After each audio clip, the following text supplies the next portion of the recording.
بسم اللہ الرحمن الرحیم. السلام علیکم. Dear student of class 9th, I am your Urdu teacher Maimuna. I hope you all are well and safe with your family at home. Student, take out your Urdu book and open page number 114. نظم برسات کی بہاریں، شاعر نذیر اکبر آبادی. نذیر کا اصل نام ولی محمد ہے. آپ دلی میں 1735 میں پیدا ہوئے. نذیر کی ابتدائی تعلیم کے بارے میں زیادہ معلومات نہیں ملتی، تاہم وہ عربی، فارسی، ہندی اور ہندوستان کی کئی دوسری زبانیں جانتے تھے. ان کا مزاج قلندرانہ تھا، اس لیے مزاج کی وجہ سے وہ درباروں سے دور رہے. آخری عمر میں فالج کے عارضے میں مبتلا ہوئے اور اسی بیماری کے باعث 1830 میں انتقال ہوا. نذیر کی شاعری عوامی ہے. انہوں نے اپنے قرب و جوار کے ماحول، اپنے عہد کے رسم و رواج اور تہذیب و تمدن کو بڑی عمدگی کے ساتھ اپنی شاعری میں ڈھالا ہے. انہوں نے شعر و سخن کے لیے ایسے موضوعات کا انتخاب کیا جن کا تعلق براہ راست عوام الناس، بالخصوص غریب اور مفلس طبقے سے تھا.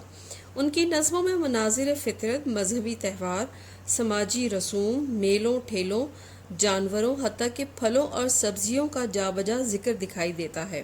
انہوں نے اردو نظم گوئی کے دامن کو وسیع کیا.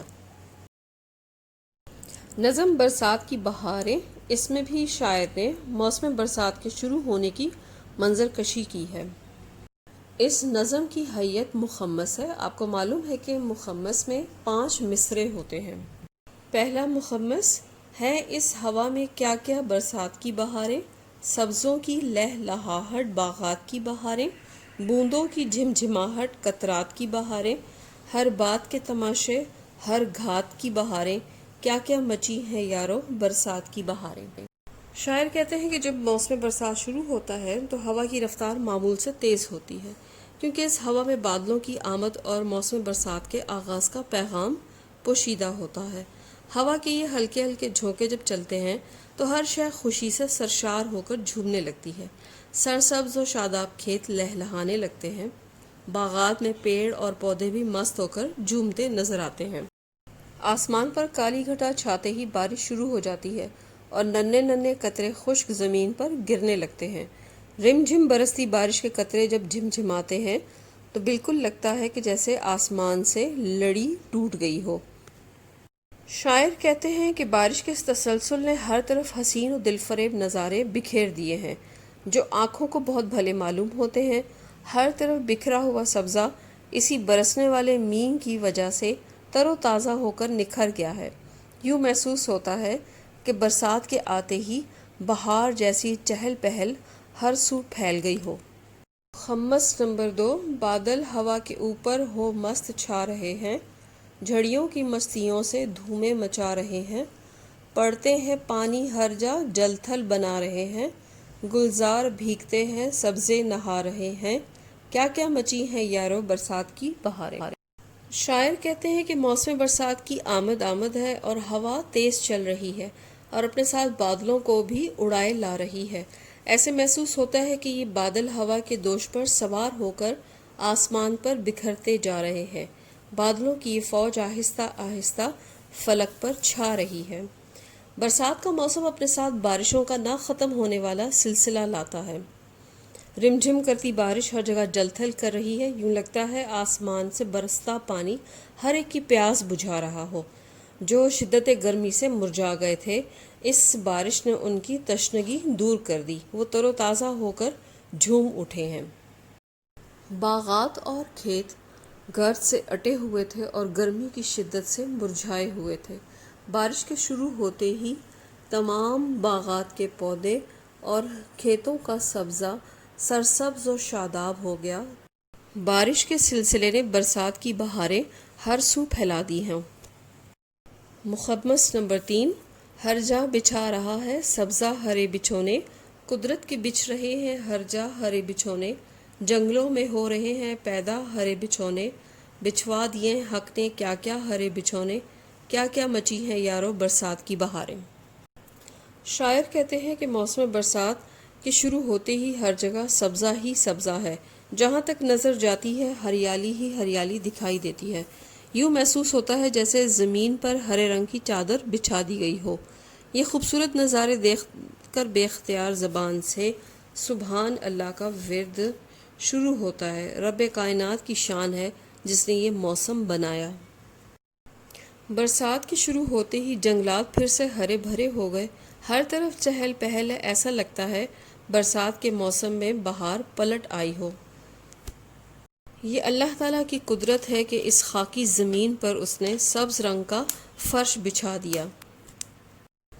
موسم برسات کی دھوم ہر طرف مچ گئی ہے، برسات نے بہار کا سما بنا دیا ہے۔ مخمس نمبر 4، سبزوں کی لہلہاہٹ، کچھ ابر کی سیاہی اور چھا رہی گھٹائیں، سرخ و سفید کاہی، سب بھیگتے ہیں گھر گھر لے ماہ تاب ماہی، یہ رنگ کون رنگے تیرے سوا الہی، کیا کیا مچی ہیں یارو برسات کی بہاریں۔ شاعر نے اس نظم میں موسم برسات کے مثبت پہلوؤں سے آگاہ کیا ہے کہ بارش مسلسل ہونے کی وجہ سے حد نگاہ سبزہ ہی سبزہ دکھائی دیتا ہے، زمین پر سبزہ لہلہا رہا ہے اور آسمان پر سیاہ بادل چھا رہے ہیں۔ ایسا رنگوں کا حسین تضاد دیکھنے کو مل رہا ہے جو آنکھوں کو بھلا اور دل کو سرور بخش رہا ہے۔ آسمان پر دن کے وقت سیاہ بادل چھائے ہوئے ہیں اور ان کی وجہ سے اندھیرا پھیل گیا ہے۔ یہ پانی سے بھرے بادل جدھر جاتے ہیں بارش برساتے ہیں، باغوں میں پیڑ اور پودے سب خوشی سے جھوم رہے ہیں۔ بارش اس قدر ہو رہی ہے کہ ہر کوئی اس سے بھیگ رہا ہے، یوں لگتا ہے کہ آسمان سے لے کر سمندر کی گہرائیوں تک ہر کوئی بھیگ رہا ہے۔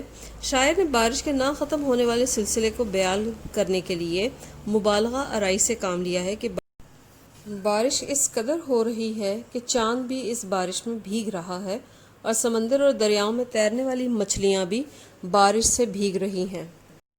شاعر کہتے ہیں یہ صرف اسی رب کائنات کی کرشمہ سازی ہے جو ایسے موسم میں رنگوں کا حسین امتزاج بنا سکتا ہے، اس کی شان سے کوئی منکر نہیں۔ اس برسات میں بہار کا رنگ اور چہل پہل دیکھنے کو مل رہی ہے۔ نظم کا آخری مخمس نمبر 5، کیا کیا رکھے ہے یا رب سامان تیری قدرت، بدلے ہے رنگ کیا کیا ہر آن تیری قدرت، سب مست ہو رہے ہیں پہچان تیری قدرت، تیتر پکارتے ہیں سبحان تیری قدرت، کیا کیا مچی ہیں یارو برسات کی بہاریں۔ شاعر ان اشعار میں اللہ تعالیٰ کی حمد و ثنا کر رہے ہیں اور اس کی قدرت کا اعتراف کرتے ہوئے کہتے ہیں کہ سب اسی خالق کائنات کی کاریگری ہے کہ جس سمت نگاہ اٹھتی ہے اس کی قدرت جلوہ گر نظر آتی ہے۔ وہ اس بات پر حیران ہے کہ پروردگار نے کیا کچھ تخلیق کیا ہوا ہے، اگر انہیں شمار کرنا چاہیں تو یہ ناممکن ہوگا۔ اس کائنات کا نظام ایک قانون کے تحت چل رہا ہے، ہر شے میں اس کی ذات عیاں نظر آتی ہے، دن رات کا آنا جانا، موسموں کا اپنے مقررہ مدت مکمل کر کے بدل جانا اور ہر موسم کا رنگ دوسرے موسموں کے رنگوں سے جدا ہونا، سب اسی رب ذوالجلال کی شان ہے۔ 4 موسموں کے انداز ایک دوسرے سے مختلف ہیں۔ یہ صرف اسی معبود کی کرشمہ سازی ہے کہ جس کے جلووں کو دیکھ کر عقل دنگ ہے۔ شاعر کہتے ہیں کہ اپنے معبود کی قدرت کے شاہکار دیکھ کر ایمان پختہ ہو جاتا ہے، ہر کوئی اپنے انداز میں اپنے رب کی حمد و ثنا کرتا ہے، اس کی عطا کی ہوئی نعمتوں کا شکر ادا کرتا ہے۔ کیا انسان، کیا چرند پرند، ہر کوئی اس کی تعریف کر رہا ہے، سب یک زبان ہو کر سبحان اللہ کا ورد کر رہے ہیں۔ بے زبان پرندہ تیتر بھی اپنے خالق و مالک کی تعریف بیان کر رہا ہے، وہ ہر لمحہ سبحان اللہ پکارتا ہے۔ برسات کے دل فریب نظارے ہر سو پھیلے ہوئے ہیں جو بہار کا سما پیش کر رہے ہیں۔ امید ہے اس نظم کے اشعار کے مفہوم آپ کو سمجھ آ گیا ہے۔ Thank you student. You should pray from Allah to keep us all safe from COVID-19. Stay home, stay safe. Allah Hafiz.